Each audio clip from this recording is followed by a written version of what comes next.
Today is Saturday, July 25th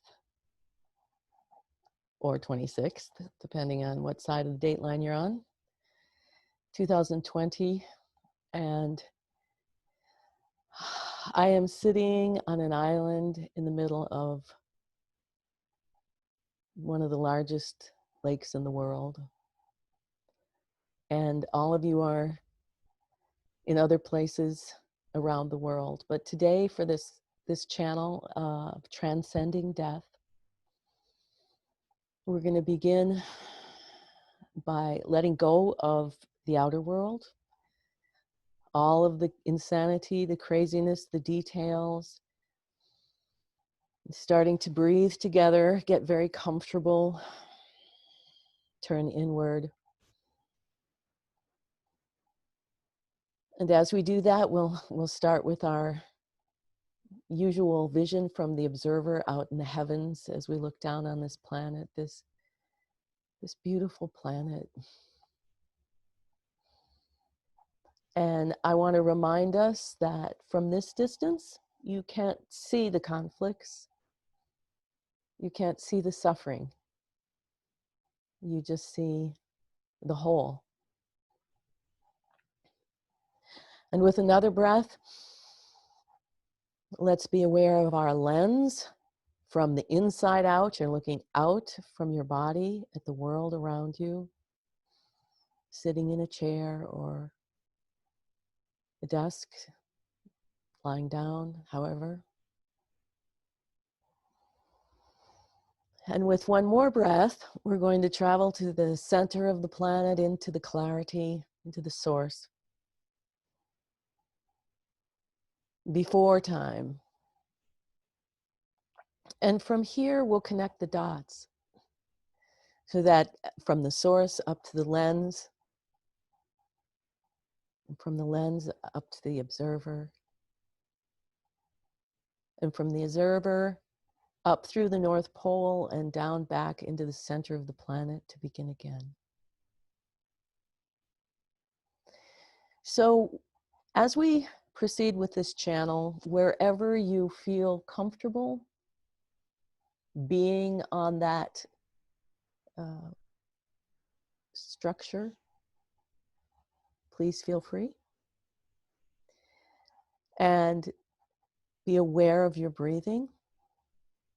And if there's one thing I would say, do your very best to try to keep the fluctuations of your mind to the minimal.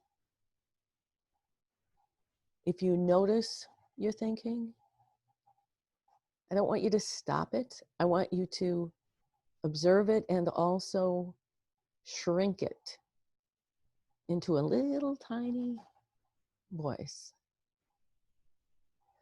And as you do that, you're living above and outside of it, which is what transcendence is, your intellect, living above and outside of it. And you're able to then experience the whole rest of this system that's creating your life and the whole world and the whole universe. Because everything you are perceiving in that lens as that part of the system that's looking outward and perceiving the world outside you as separate, everything that you see originates within inside of you. So you are God. But God itself, the power that you have as God, is so enormous. And it's so terrifying to the human mind, to the intellect. So we will command that only the most divine light shine down upon you at this time, and that the greatest good be present here. We are so very excited to welcome you to this circle today. We understand clearly the chaos on your planet. We also understand just as clearly the changes that are going on within you because of what is manifesting on the planet.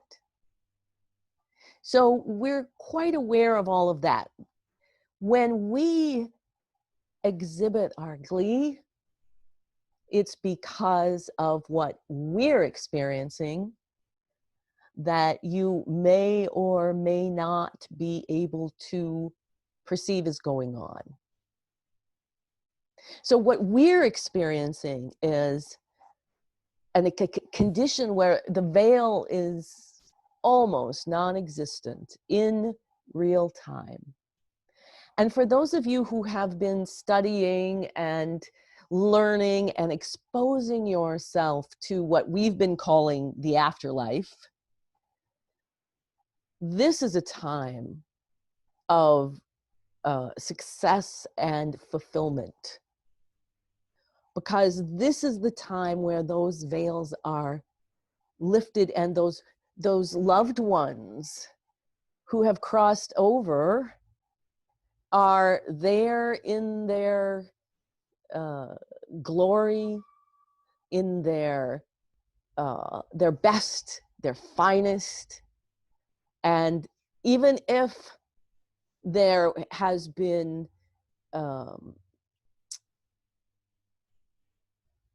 trauma in their passing, this is a time in afterlife where that processing is happening very quickly as well.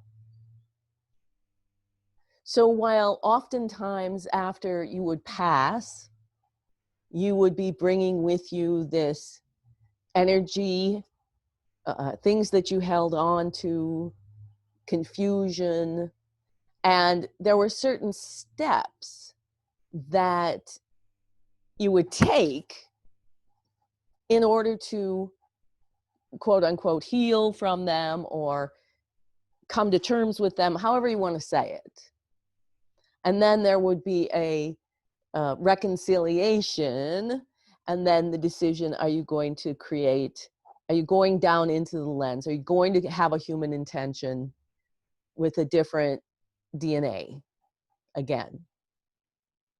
And part of what's hard for you when you're in the suffering to see is that when you're out here, pretend you're out here in the observer and looking down on it, and you see that you can create this structure, this human intention, it's an actual energetic structure that interacts with the earth and create a DNA space-time body that's unique in all of the billions and billions of DNA space-time bodies that have been on the planet. This one can still be unique. There's enough of that. And part of what makes it unique is its point of reference, that no one can see the world quite like you do, because no one can actually be in that same latitude and longitude and space-time and physical body as you. So you realizing on this bigger sense that you can create these lives is a different point of view than when you're in this life like you are now, in a very pivotal time on the planet, where structures are being torn down as quickly as they can be. Literally, people are pulling down structures. And it's so frightening. And especially for those of you who have been perhaps politically oriented or socially conscious of the political situation right now, that the United States is has become a full-out fascist nation like you see in other countries or in other times. And this reconciling is a very important part of world peace. And it's a very important part of what the United States needs to do karmically in order to emerge from that in a corrected pathway. So this action is much like the fish throwing themselves up on the land during that evolutionary leap when so many of those fish without thinking were driven by compassion ultimately, but compassion is the fifth fundamental force of the universe that is impelling life to be created for the good of the whole, one step at a time. So these fish are all throwing themselves out. Some of them make it, some of them don't.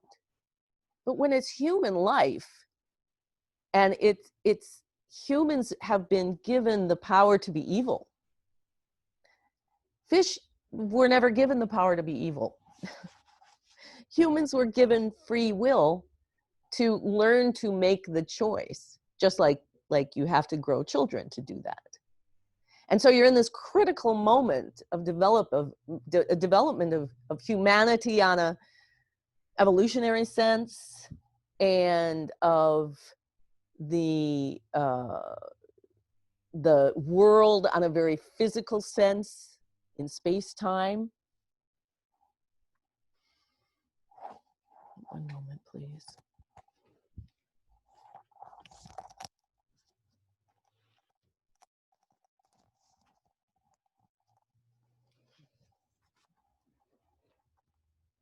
So it's not that we don't see the suffering. We know that people suffer. And when large amounts of people die in whatever way, there's suffering involved in some level. But right now, do not let these moments be overridden by that suffering and that fear. Because there's two of you here. Well, there's more than that, but within your human psyche, you have the part of you that is in that lens, who is that human being who has limited capacity. And when we say that, we mean that you are just a small amount of the totality of who you are. Yes, you're creating all of the universe with your perception, but you yourself in that human form have a limitation that's built into it. And that's so you can actually have the human experience. You need to use particular parts of your energy to focus on the world outside you and organize things into the chair and the desk and the trees and all of those things. That's the energy of God, is your ability coming out of you to perceive the world in that way. So you have this human that you are, with all of the human programming and limitations and suffering, and no, you don't have the power to snap your fingers and stop war, as if you might think a God might. But you have the power to be the one who is creating your entire perspective of your life. And you can give life. You can take life away. There is nowhere where God is not within you. But this beautiful power of choice that is part of what's written into the program is now being called to unite, so that you accept both parts of self, the God part and the human part and the God part, are working as one facility. That's the goal. It's not that the human part is so obstinate and stubborn and will-headed that it's going to cause all its own suffering and then has to cry out to a higher power for help. And then the higher part of you, the God part of you, comes in as if it's an outside source, or so the human mind is saying. This is no longer. Now it is that human part of you understands its limitations, is humbled by its position, knows its purpose, and fulfills its purpose beautifully. You know, the human ego was meant to identify that is a couch, and that's a computer, and that's a person. And the human ego was meant to listen to the intuition impelling, compassion impelling the next step for the good of the whole, and then say, I'm going to take this step and take that action. That's what the ego was meant to do. But the ego confused itself, thought it was God, and took over. So now is that time of reckoning where humanity brings this into balance. And the beautiful thing for us, and let's get back to us for a minute, and the glee that we feel is because, see, if you will, come down into the clarity with us and sit in a circle, literally, just those of you who are here. So take a chair and you're in the circle of souls that we've been talking about since we've been talking to you. And we call it a party because it is. It is a huge, huge creation party. And every time you make that decision you're going to go back in, you're going to create a very specific human intention that with a DNA space-time body, and that your mission when you do this is to be that fish one more time. One more time, you're going to throw yourself up onto the land and see if you can change that operating system, because ultimately, what is within, so will be without. So those of you who have been working with us, who are here, who are working on your own to expand as a part of this evolutionary step, who are committed, you feel that passion so far down into your soul. It is the reason for you to be here right now. Everything that you have done in every other life, every other DNA, space-time, body, human intention, energetic figure that you put down into that operating system and cause that life to have expression and creation. Every one of them has led you to today, to right now on the planet. And in the face of this truth, you see everything is falling apart. It's almost like the end of that movie about the ark, where they opened the ark and the evil begins to drop. And it's difficult to know what to do, because if you remember that story, the good guys shouldn't look at the light, directly at the light. But everyone else, all of the evildoers, looked right into the light. So yes, could there be innocent bystanders who didn't know to look into the light, who were also consumed by it? Yes. But it was those who knew how to save themselves, those who were savvy enough to cultivate a relationship to your own life where you're so connected and you're so aware and so striving that you live with this intuitive impelling, which is the voice of compassion, the fifth fundamental force of this universe, impelling the intelligence, impelling the creation of everything you're seeing right now, even as we speak. And yet to you, it's just another day. And it's supposed to be that way. Yes, we would love if you could go around in complete and utter awe of this whole operating system that you're only seeing 10% of. Imagine that. Your whole universe is only 10% of the entire operating system. Even much more grandiose than you can imagine, and you can't even imagine. But if you did that all the time, you'd be a little incapacitated. So you have to compartmentalize yourself. Literally, you put things in oh, here's a compartment. It's called a book. Here's some energy compartmentalized. It looks very much like a chair. So this learning that you have been doing, and whether you are new to our voice relatively, it doesn't matter, because you realize you're not. You realize that the voices you've been listening to that have drawn you here have included these voices as well. And if we want to take this one more step, we would say that the part of you right now, today, July 25th, 2020, that's in the clarity as a part of the functioning of your operating system. You can't be alive without that piece of you that's in the source, third part of the human intention. So here you are today, but you have this very real percentage of your energy that's in this timeless, spaceless place, and that you can return to when you don't have a body. So you're there all the time. So it's afterlife. That's what we call afterlife. So you're here always. You're as eternal as anything you think is eternal. So while you're compartmentalized on the surface of the planet in your lens as Penny or Robin or David or anyone else, Barbara, anybody else, when you're compartmentalized there, it's very, very difficult to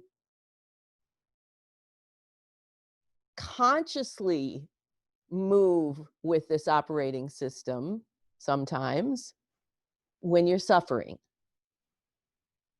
Those are the hardest parts. When you're sitting by a beautiful ocean or looking at the mountains and you're in a safe place and you're in a meditative and you're reducing the fluctuations of your mind and you're living, that's all very easy. But when you're suffering, those are the moments that we address. Because each and every time you transcend your suffering, you are creating that new lung that's breathing in air. Each and every time when you think it's unbearable and you pull somewhere from some energy inside you to step out into your witness and choose the superconscious thoughts and messages of love. And the superconscious, by the way, is very attentive to the intuition. The ego voice in your head is not so attentive to the intuition. The superconscious lives to hear what that intuition, the compassion, is going to tell you to do in the next moment, in the next step.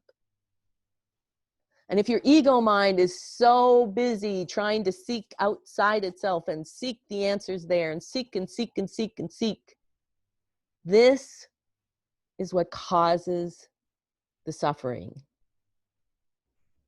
And suffering being different than pain. Pain is a very powerful energy that needs a very specific process to regenerate it without allowing ego to get in and cause it to be suffering. Because if you were technically able to not think one single thought as pain came through you while you just breathed as if you were having a baby and there wasn't anything you could do about it, there's no control, it's just pain, it's going to come on up. You don't have suffering like you do if the pain is coming up and your mind is telling you, what is wrong with you? You have to stop doing that. Stuff that back down. And on and on. There's your suffering in a nutshell. And the world's going to be filled with situations that are going to be painful. It's just how the world is. It's the chaos of creation. But you're changing it over a long, deep haul by doing this work. And sometimes you may not feel as if you're making a difference, except in your own life. And you know the funny thing about that? But you, again, in those moments, don't have the capacity from that point of view, from that reference frame of the human intellect. So you have to sit back, get in touch with those non-physical parts of you that are helping to create the whole universe, and be in that wordless nothingness of just the I am of who you are. So if you're out at the observer, out in the heavens looking down, just observe. If you're in the source, sort of looking up towards the surface, just observe. And when you're in the lens, and you're being twisted by pain, anxiety, depression, all of the quote unquote negative, uncomfortable energies that still have to move through your body, observe, witness, and do not allow that ego control freak to get involved.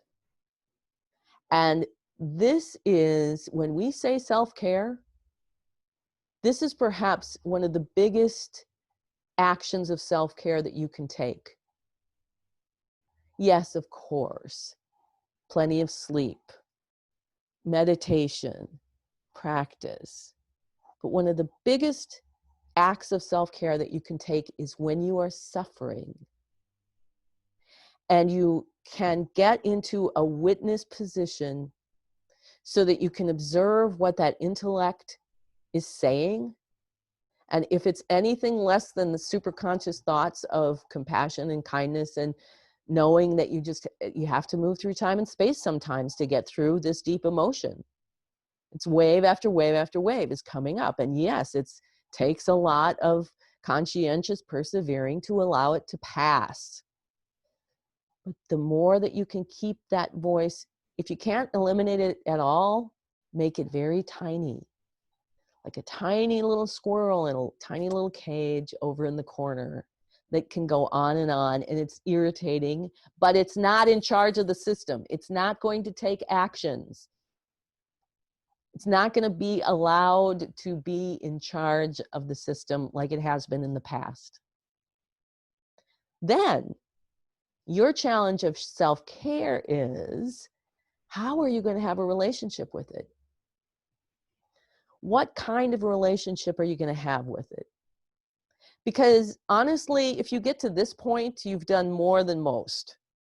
If you've put it in a little cage in the corner and you're getting in touch and living in your lens while you're still out in the observer and the whole energetic operating system, you are the earth. You are a part of the earth. So that's part of you. It's huge. If you've gotten to that place, we are giving you a standing ovation. We are cheering you on, saying that that is so huge. But if you can get to the place, the next step, where now you're going to have a relationship with it. And you can think of it in any number of ways. If it's the wild little squirrel, then you have to tame the squirrel. If it's a young adolescent brat who wants to be in charge and doesn't know what they're doing, then you have to figure out how to have a relationship with that. And it can be all these things. But what you're doing, not only are you addressing the imbalance that has been programmed into your intellect that you're now bringing balance to, but just the act of stepping into your witness and observing this part of your intellect and then making a choice to do something about it is such a powerful example of discipline and self-care and self-awareness and self-control, true self-control. Because self-control is all you have. You cannot control what is going on outside you going at it that way. You can only control it from within. Knowing that all of that out there, yes, all of it is a reflection of you within.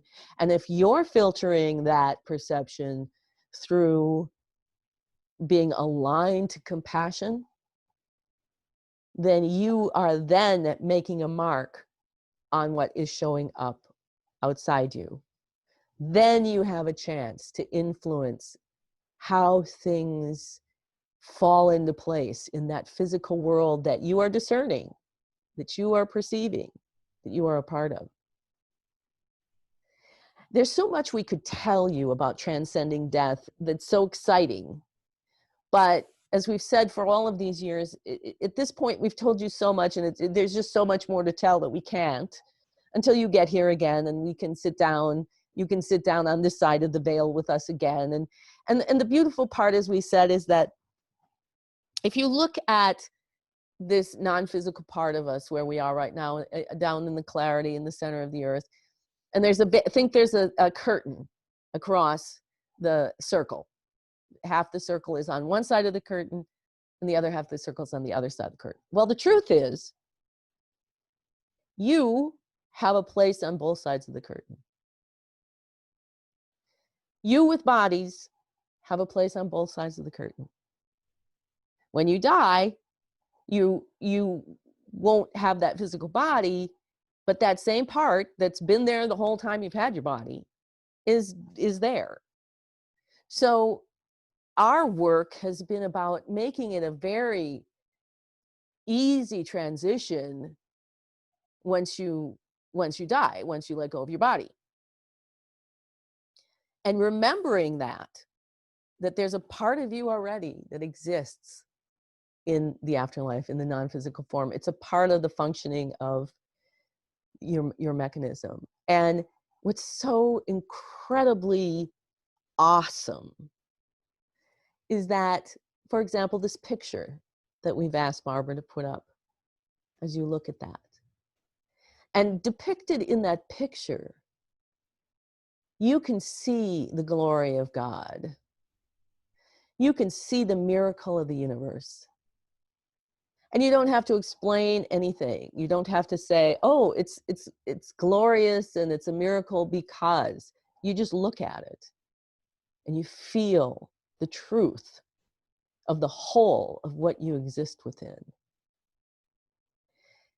And that's what we want your life to be. That's what our intention, to give you this understanding of your operating system. That's our intention. Is that not just looking out at a beautiful sunset or the universe around you, but that you can become these humans who have transcended death. Because while you still have a body, you are expanding your awareness of all that non-physical part of you. We've given you this roadmap that we've tried to make very concise. The 3 human dimensions that you work with separate things very clearly. And that emotion, that fuels everything, the intuition that is impelling the next step into creation for the good of all, and then that intellect, when aligned to compassion, is listening and then taking action to make that come to be. And that influences the planet and what manifests around it. And you are going to see in these next 6 months, more than ever, how this works. And sometimes all of you feel like you're Atlas trying to push this thing up the hill, and endlessly it falls down. And to some extent, there's a truth to that. There's a quality of having a human life that naturally puts you into situations like that. But in the bigger picture, transcending outside and above the physical world is a whole nother mechanism. You know, it's like thinking that you were just a little tiny stomach, and then you discover there's this whole body filled with all some kinds of other organs that exists and creates the whole experience. And you are so fortunate, but well planned, that you were here at this time so that you could bring this forward, because in this next 6 months, you're going to see so many things happen that seem as if it's just impossible, but gives you this hope that what we're saying is true. So we want you to continue to every day make this day your practice. Make this day the one in which you take your practice just a step further. And there's no trying. This isn't a homework assignment. It's just you tapping into your passion inside you that's naturally there right now. And that whole operating system is basically addressing the intellect. Any parts of that ego, those control issues that are coming up, they're going to come up, they're going to look like little conflicts. These are these opportunities of fine tuning to where you do live in this way where you can be unified with your super consciousness, your human mind, they're in alignment, because what they're both waiting for is intuition to impel the next step for the good of the whole. And that is being fueled by this incredible emotion, the love that you have for each other, for the earth, for life itself, even in the worst of times. This emotion that is the fuel that is driving the creation of the very physical things that you're seeing. And that emotion is coming from that source. And that source begins in the void, in the nothing. So at your root, it's a mystery. Your ego will never be able to solve any of it, because by its very nature, it's a mystery. And the greatest aspect of transformation that humanity is going to take is to develop a mind that is happy to live in the mystery. And all of you are very well ahead of that. And we are always so very honored to be in service to you. And here in on our side of the veil, we have so many loved ones, and there's so much joy that's going on here. And we hope that as you move through any human suffering you may be experiencing, that you can also, don't deny it, don't try to rush getting through painful things or what have you, but also acknowledge the other side of the veil and the really true joy and celebration and amazement that is going on this part for this work that we do. We realize that you can't always see that in the course of a day. There are things within that lens that take that focus, but we're here always, and more than ever, people don't need Barbara to get in touch with us. We, of course, love to speak in this way. So with all of that said, let us open for any questions and conversation that you would like to have.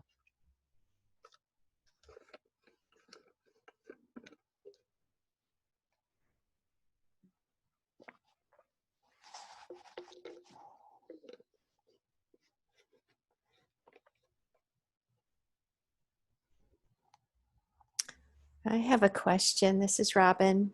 Thank you so much for that beautiful dissertation and what felt very much like a journey. And something you said this time got me curious, which was some of the work that you're doing on that side of the veil is to, if I heard you correctly, is to make the transition to death and possibly back into life again easier. And I'm just curious a little bit more about that. For example, how that's working, and how I assume that's just making the party grow over there. And then how that's affecting the whole. Well, when we say making it easier, we're referring to preparing you while you still have bodies and doing our best. Think about it as you're trying to teach your child to ride a two-wheel bike after having training wheels. Mm. And you push them along, you hold them for a while, and then you sort of let them go, and they go or they don't. So part of it is that front end to make it easier. So you're preparing yourself, you're knowing what to expect when that happens, when death comes.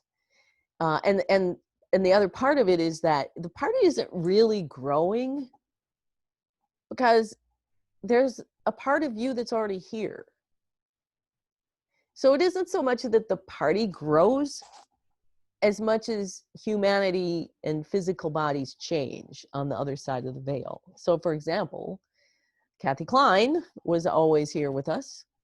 And when she passed and her body removed itself from the physical world, she was just more herself over here.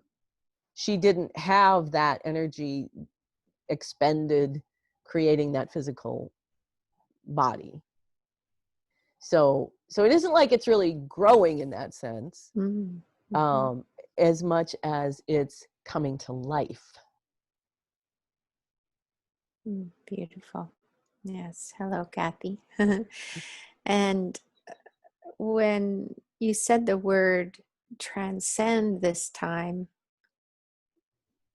and I felt like we were on a bit of a journey,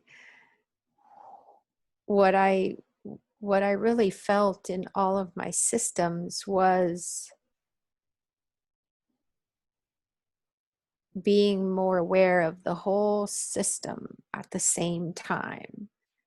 And that felt equivalent to transcending. Yes. Yeah. So that was beautiful to experience that from a new definition of the word for me, anyway. Yes. Yeah. Thank you so much. It was beautiful. Does anyone else have a question? Feel free to unmute.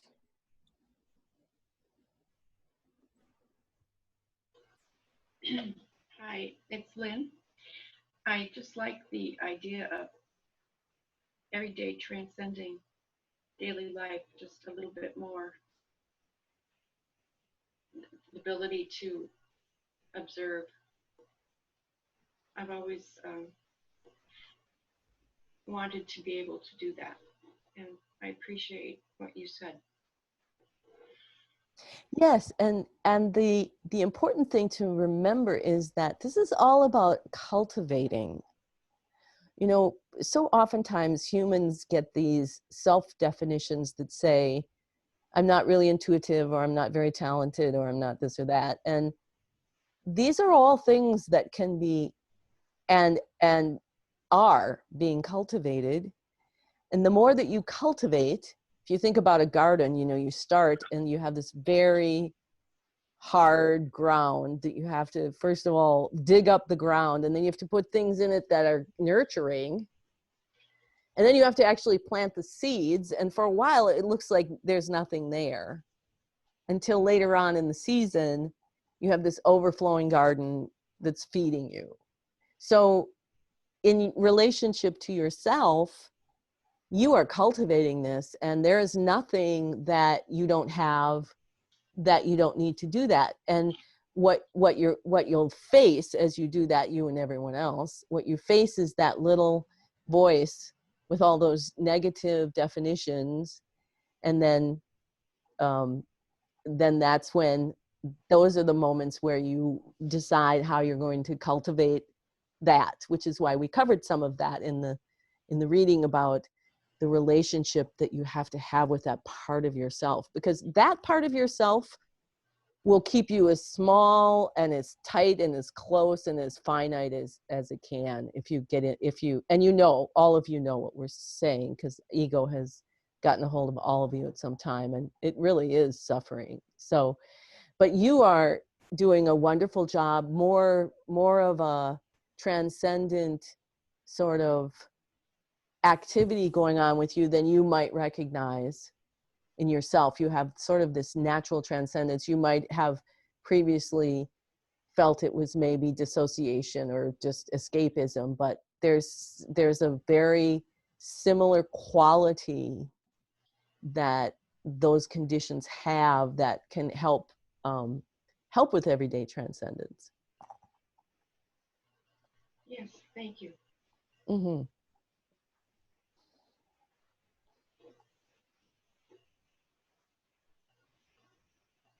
Hi, Jojo here.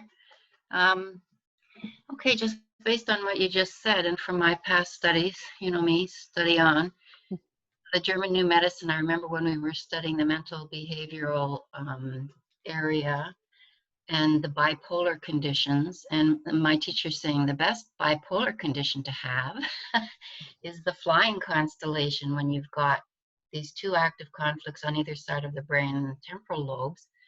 And they're both fear, scare, fright, feeling stuck. So many people are in that position now on the planet, literally, and they are, you know, they're getting the various symptoms. But if they get both of these conflicts at once, it takes it right out of the physical body into that mental, emotional, psyche realm and allows much greater connection to you, to the afterlife, to the higher realms.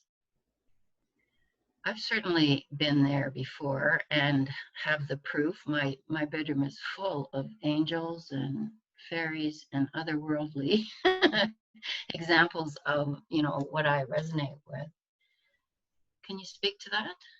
How the fear is aiding, you know, the vast amount of fear that's being generated and being felt can be aiding access to that realm? Oh, well, yes, of course. It's not a comfortable condition, but it certainly is. You know, when your heart stops and they take the electric prods, it's not a comfortable condition, but it shocks the heart back into activity. And it's something similar of what's going on right now, that, so as you say, so many people are so filled with fear, whether they acknowledge it or not. And the way we see fear is in a 3-part section. There's the pure I am of the fear, just how that feels. There's the intuitive impelling that fear is trying to tell us, because in a simplified way, let's say, people are so filled with fear because the earth is trying to say, if you don't change, the whole thing's going to come down. You're going to destroy yourselves. And so the fear is generating intuition that is impelling humans to do particular things. Now, what those things are, the impelling overall will be about self-care and then the care of the planet. But the impelling individually will be very specific to you, of what you are supposed to do in any given moment of any given day. That's what makes each day, while they may seem repetitive, each moment is being governed by a new set of circumstances, and circumstances from the room you're standing in to the whole planet. So right now there's all of that going on. And then all of that, the third part of fear is, what is your mind going to, what's the intellect going to do with it? How is it going to define it? What action is it going to decide to take about it? And if you look at these 3 pieces, you can see everyone sharing the emotion. You can see everyone sharing the overall intuition, which this is a time for humans to learn how to self-care and care for others, so the organism as a whole will thrive. But then you're going to see, now what you're seeing is what happens to the wild intellect for those people who don't even know that this is going on and just think that they live in their ego. And those people are imploding. And unfortunately for some, they're taking other people with them. But those of you who have studied and prepared to transcend, you have a bigger awareness of the bigger mechanism that has more control, including stepping into a witness, having a superconscious thought on hand, knowing action is decided in the intellect, and making sure that your intellect is not going to be taken over by your ego, and implementing the decision that the intuition is telling you to do. It's the ultimate challenge for the egotistical control freak. Even though it's your own mechanism. No, you're telling yourself, your God is telling you what to do, and your ego doesn't want to do it. It's such a control freak. So the first thing anybody can do in this environment is to admit they're a control freak, because you all are. You have to have control. Now, you don't have to let that dominate your life. You don't let that ego have the ship, control of the ship. But it's a part of the mechanism, and this is the part where God steps back, or you can step back and go, you know what? I cannot take care of everyone. I can only take care of myself in the terms of this, in terms of control of the intellect. What are you going to do with your emotion? Are you going to listen to that intuitive impelling? Are you going to live on a daily basis in this fashion? And all of it hinges on controlling that intellect. And so that's the superimposition of your model of the fear being on both sides of the brain and being a driving force in change. Thank you. So fear being on both sides of the brain, you're meaning the ego side, the human ego part of the intellect, and the other side being the superconscious attached to the more open to the intuitive. Are those what you're calling the sides of the brain, the right and left? No, we're talking about in your model. Yeah. What you call two sides of the brain. Yes. And your model, how does it, when you say that's Your the model.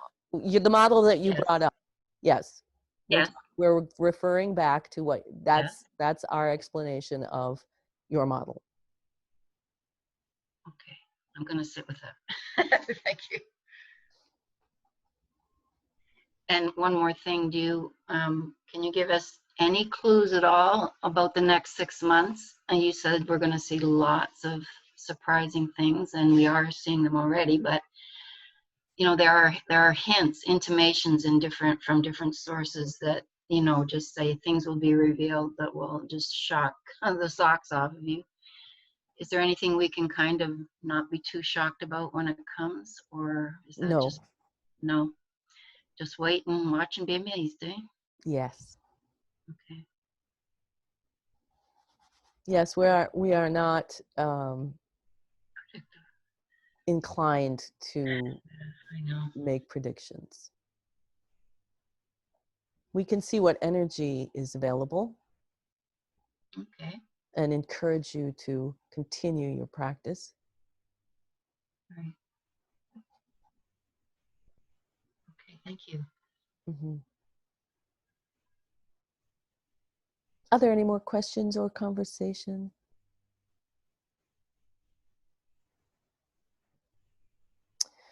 We are going to close the channel then by saying a few things. And one is that we are so grateful for your participation in this. The power that you are accessing is so fundamental and so needed right now. And keep doing what you're doing. Keep on your course of being self-caring. Remind yourself every day of the extraordinary time that you are in. Don't wake up thinking it should be like it used to be. this condition of the planet is an exciting step into the next phase of all of this work that we've been doing. And we've told you from the beginning that if you are working for a particular outcome in life, a particular manifestation, the only way that that can happen is if when you gaze into the future, you see that it's there.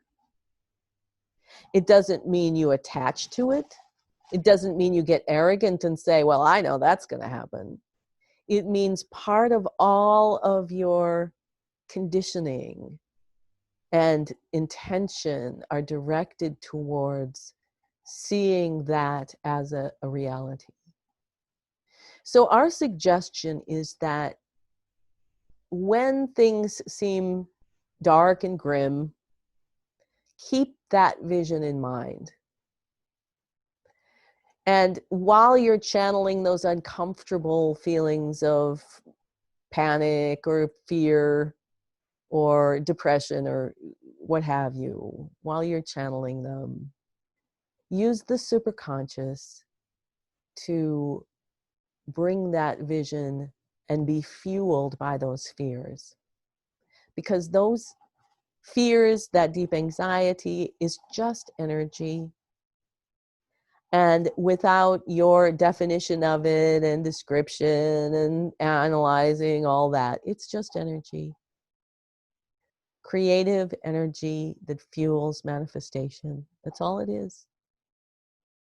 So it can be used to marry itself to those superconscious visions of this is where we're going.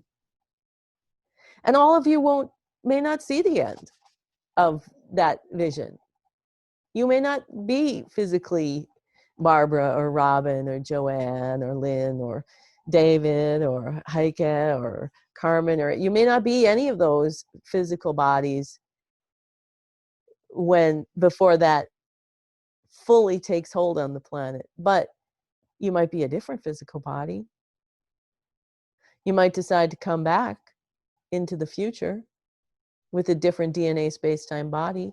And you might decide to take all of this wisdom that you learned in this life with you.